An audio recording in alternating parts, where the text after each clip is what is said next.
Le lourd chargement de cathodes de cuivre est arrimé. Le semi-remorque Owo est prêt à avaler cas à cas les quelques 2000 km qui séparent les mines du Haut-Katanga du port de Dar es Salaam, d'où la cargaison partira pour l'Asie.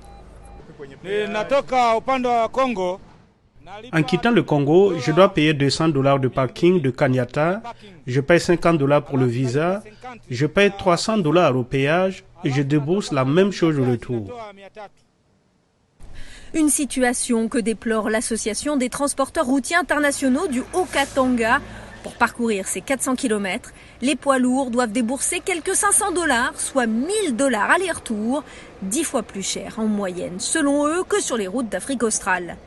Mais ce ne sont pas les seuls problèmes que rencontre Omar Rachidi Katema, qui vient de charger 27 tonnes de plaques de cuivre à l'usine Shemaf à Lubumbashi. Quand on traverse le Congo, les enfants des rues nous font souffrir. Ils nous frappent, ils nous arrachent tout, ils volent notre argent, notre nourriture. Ils nous obligent à leur donner de l'argent. Plusieurs de nos collègues chauffeurs ont même perdu la vie. Pour éviter aux chauffeurs de transporter trop d'argent liquide, les opérateurs ont de plus en plus recours au paiement d'avance via une banque, des sommes conséquentes à verser aux péages qui jalonnent la route.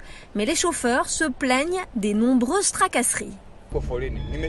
Depuis que j'ai quitté Lubumbashi, j'ai passé 2 heures dans les embouteillages juste pour arriver au péage de Kanyaka. Je ne sais même pas quand je passerai le péage, peut-être ce soir ou demain. Le plus difficile, c'est de passer le péage de Kanyaka. Il y a tout le temps des tracasseries pendant le contrôle des documents. On ne sait pas si le problème vient des contrôleurs ou d'autres services étatiques. La corporation des transporteurs du Haut-Katanga réclame des patrouilles pour dissuader les malfaiteurs, tout comme elle demande que le nombre de postes de péage soit divisé par 2 et que les prix soient plafonnés et harmonisés entre la RDC et la Zambie voisine. La RDC est le premier producteur mondial de cobalt et le premier producteur africain de cuivre.